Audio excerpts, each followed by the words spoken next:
After all आदमी। हरिशंकर परसाई।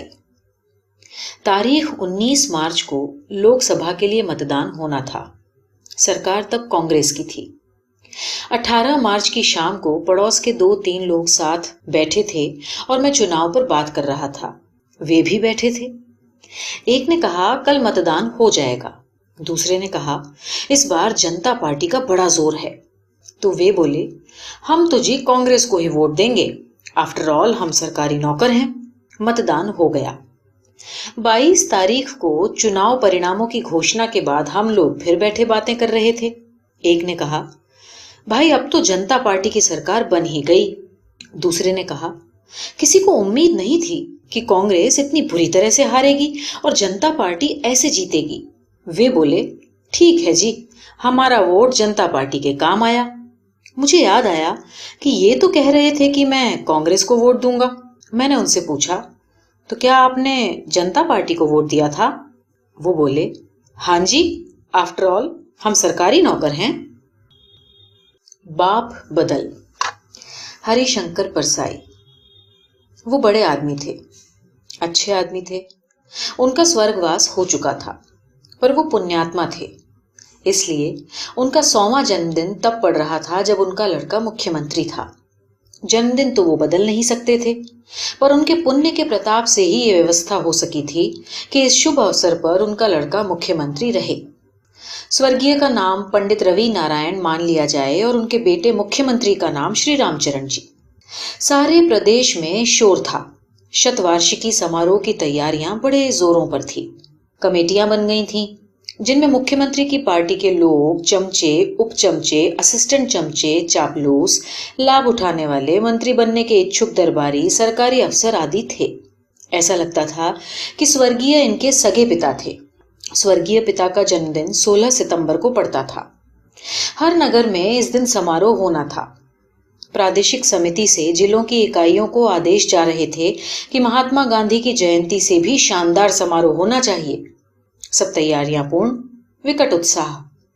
समारोह 16 सितंबर को होना था। 10 सितंबर को मुख्यमंत्री रामचरण जी की पार्टी में अल्पमत हो गया। उन्हें इस्तीफा देना पड़ा। उनकी जगह पंडित शारदा प्रसाद मुख्यमंत्री हो गए। 11 सितंबर को पंडित रवि नारायण शतवार्षिकी समारोह के संयोजन समिति की संकटकालीन बैठक हुई। सारे सदस्य घबराए हुए थे। अब क्या करें? किसी को क्या पता था कि रामचरण जी का मंत्रिमंडल ऐन मौके पर गिर जाएगा। अब शतवार्षिकी समारोह कैसे करें? क्या समारोह नहीं करने की घोषणा कर दें? अब समारोह कैसे रुक सकता है? तैयारी जो हो चुकी है।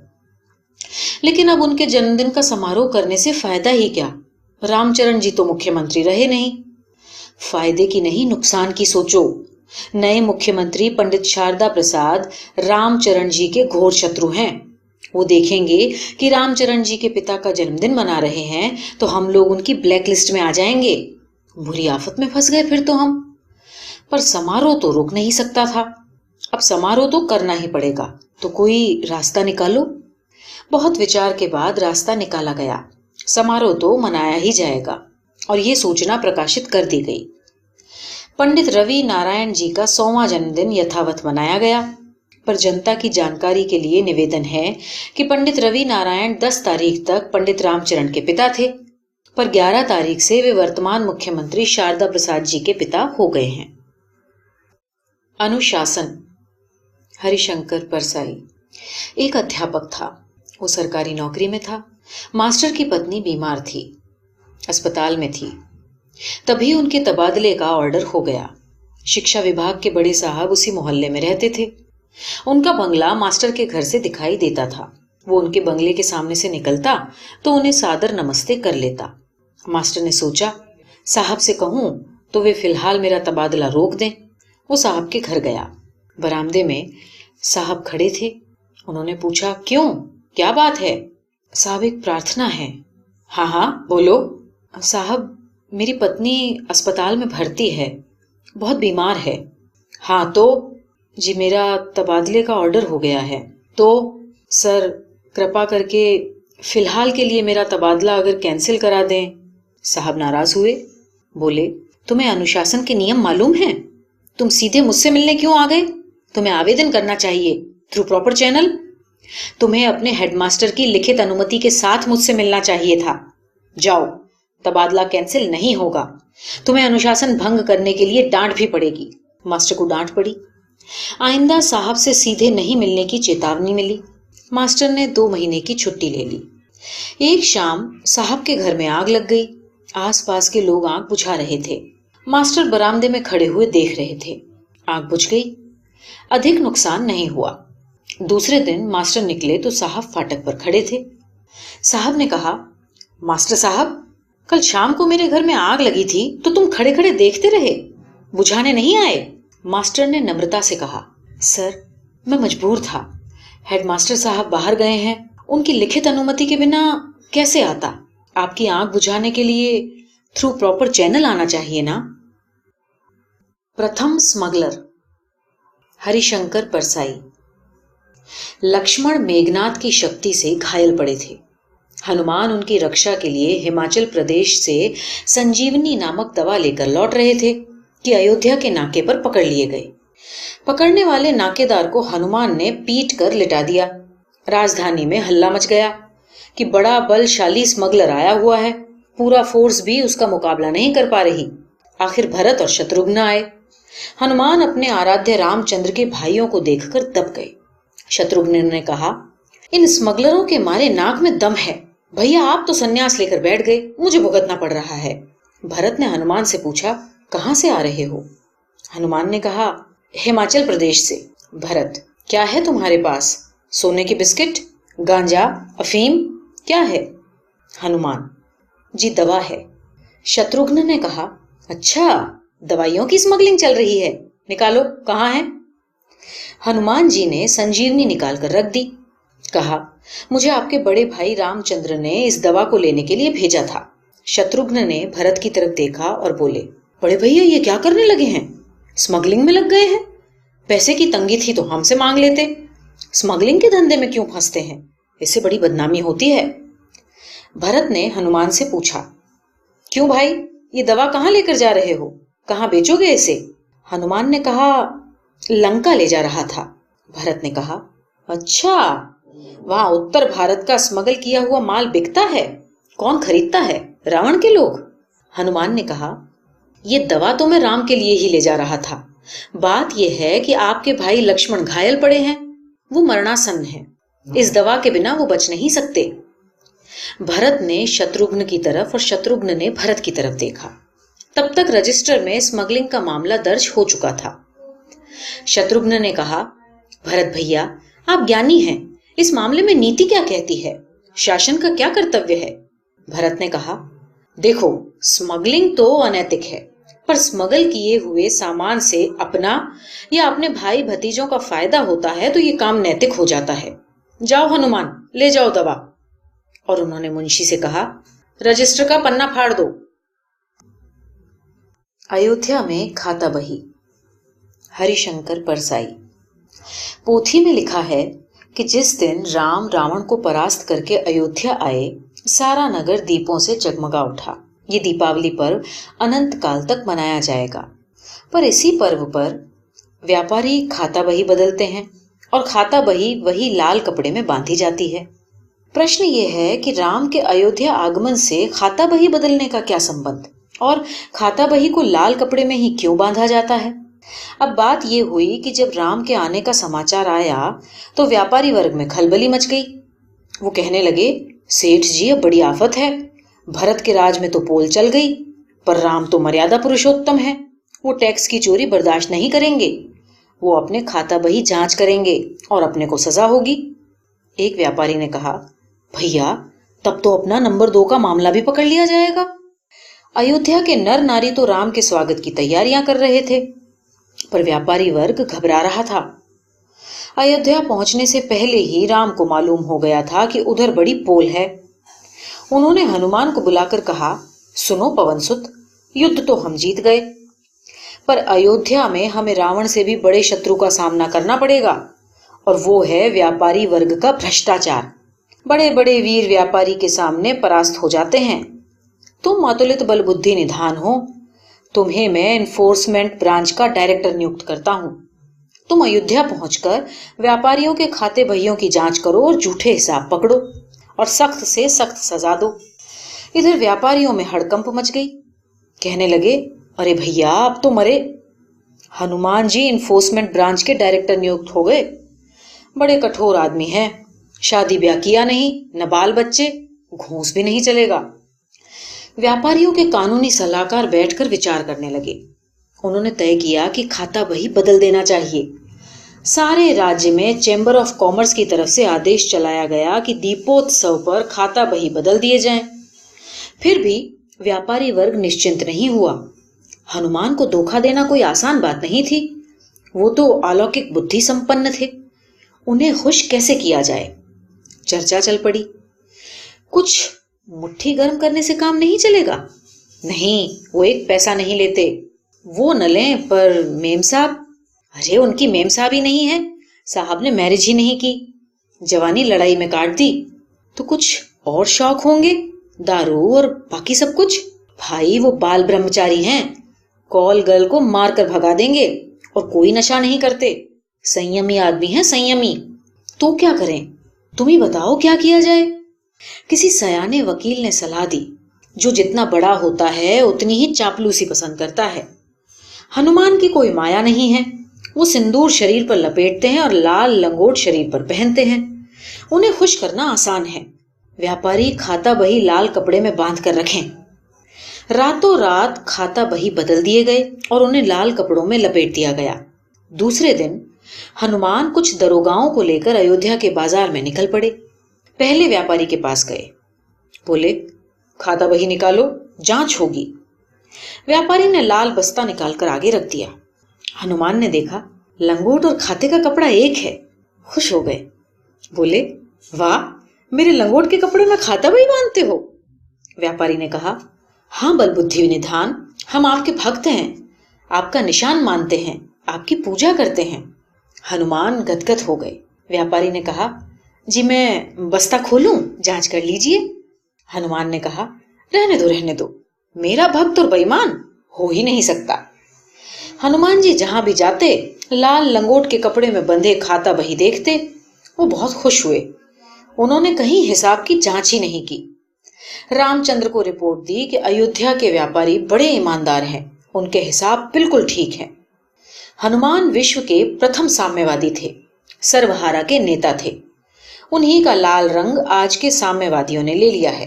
पर सर्वहारा के नेता को सावधान रहना चाहिए कि उनके लंगोट से बुर्जुआ खाता बही न बांध लें।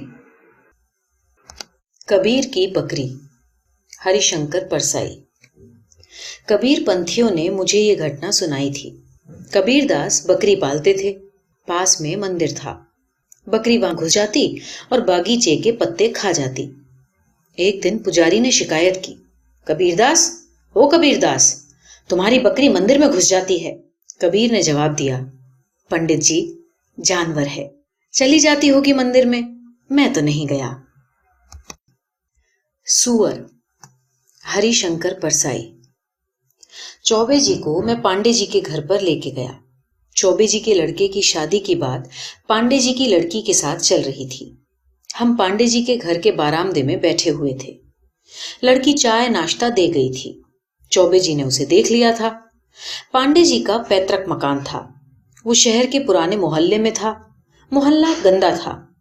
बरामदे से कचरे के ढेर दिख रहे थे और आसपास सूअरों की कतारें घूम रही थीं। चौबे जी ये देख रहे थे और उन्हें मतली सी आ रही थी। वो बोले, हॉरिबल, इस कदर सूअर घूमते हैं घर के आसपास। बाकी बात मुझे करना था। हम लौटे। चौबे जी से मैं 2-3 दिन बाद मिला। उन्होंने कहा, भाई लड़की तो बहुत अच्छी है, मगर पांडे का घर बहुत गंदी जगह है, सूअर घूमते हैं आसपास, हॉरिबल। मैंने कहा, मगर आपको उनके घर से क्या करना है, आपको तो लड़की ब्याह कर लानी है। चौबे जी ने कहा, हाँ, मगर क्या लड़का ससुराल नहीं जाएगा, या मैं समधी से कोई संबंध नहीं रखूंगा? मैं सबसे ज्यादा इस सूअर से नफरत करता हूं। I hate these pigs. मुझे अभी भी उस घर की कल्पना से मतली आती है। मैंने कहा, सोच लीजिए, लड़की बहुत अच्छी है, परिवार अच्छा है। चौबे जी ने कहा, सो तो मैं मानता हूं, मगर मैं लड़के की बारात लेकर उनके दरवाजे पर पहुंचा और मुझे उल्टी हो गई तो दोज पिग्स, मैं बर्दाश्त नहीं कर सकता। मैंने कहा, वैसे पांडे काफी देंगे। चौबे बोला, क्या देंगे? यही 10-15 हजार। मैंने कहा, नहीं, 50,000 देंगे और जेवर अलग। एक ही तो उनकी संतान है। चौबे जी सोचने लगे। सुअर से लौटकर रुपयों तक आने में उन्हें कुछ वक्त लगा। थोड़ी देर और बातचीत के बाद उन्होंने कहा, अब जब तुम्हारा इतना जोर है तो रिश्ता तय कर दो। चौबे जी ठाठ से बेटे की बारात लेकर पांडे जी के द्वार पर पहुंचे। द्वार पर 15,000 रुपए दिए गए। शामियाने के नीचे चौबे जी बैठे थे। उनकी नजर वहीं लगी थी जहां विवाह की रस्में हो रही थी, और वो इंतजार कर रहे थे कि थाली में 35,000 और आते होंगे। इसी समय एक सुअर का बच्चा वहां घुस आया। 2-3 लोग उसे बाहर खदेड़ने लगे। एक दो ने उसे छड़ी मारी। सुअर का बच्चा घबरा कर भटक गया। उसे रास्ता ही नहीं मिल रहा था। वो चौबे जी की तरफ बढ़ा। लोग उसके पीछे पड़े थे। चौबे जी ने कहा, अरे अरे, उसे तंग मत करो। सुअर का बच्चा बहुत खूबसूरत होता है, वेरी स्वीट। और चौबे जी ने प्यार से सुअर के बच्चे के सर पर हाथ फेरा। इसी समय थाली में 35,000 रुपए आ गए। सुअर का बच्चा ऐसे इत्मीनान के साथ खड़ा था जैसे अपने पिता के पास खड़ा हो। स्वर्ग में नर्क।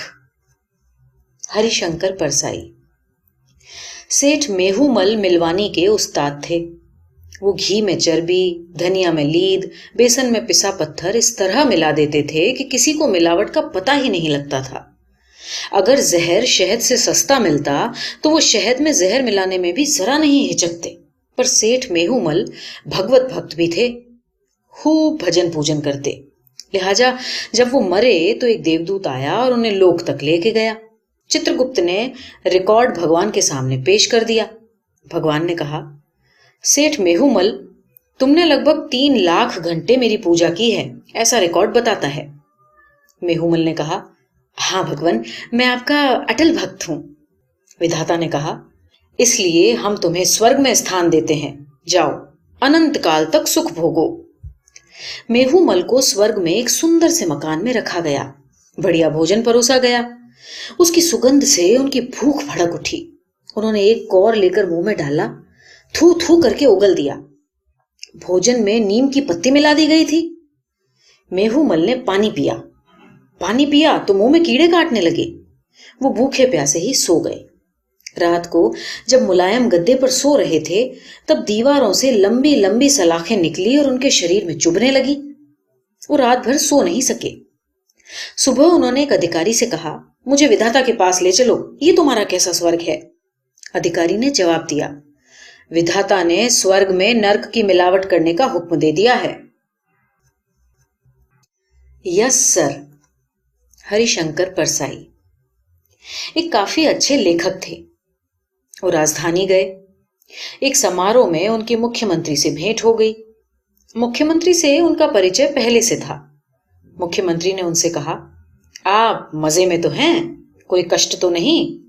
लेखक ने कह दिया, कष्ट बहुत मामूली है, मकान का कष्ट। अच्छा सा मकान मिल जाए तो कुछ ढंग से लिखना पढ़ना हो। मुख्यमंत्री ने कहा, मैं चीफ सेक्रेटरी से कह देता हूं, मकान आपको अलॉट हो जाएगा। मुख्यमंत्री ने चीफ सेक्रेटरी से कह दिया कि अमुक लेखक को मकान अलॉट करा दो। चीफ सेक्रेटरी ने कहा, यस सर। चीफ सेक्रेटरी ने कमिश्नर से कह दिया। कमिश्नर ने कहा, यस सर। कमिश्नर ने कलेक्टर से कहा, अमुक लेखक को मकान अलॉट कर दो। कलेक्टर ने कहा, यस सर। कलेक्टर ने रेंट कंट्रोलर से कह दिया। उसने कहा, यस सर। रेंट कंट्रोलर ने रेंट इंस्पेक्टर से कह दिया। उसने भी कहा, यस सर। सब बाज़ाब्ता हुआ। पूरा प्रशासन मकान देने के काम में लग गया। 1.5 साल बाद फिर से मुख्यमंत्री से लेखक की भेंट हो गई। मुख्यमंत्री को याद आया कि इनका कोई काम होना था, मकान अलॉट होना था। उन्होंने पूछा, कहिए, अब तो अच्छा मकान मिल गया? लेखक ने कहा, जी नहीं मिला। मुख्यमंत्री ने कहा, अरे, मैंने तो दूसरे ही दिन कह दिया था। लेखक ने कहा, जी हां, ऊपर से नीचे तक यस सर हो गया।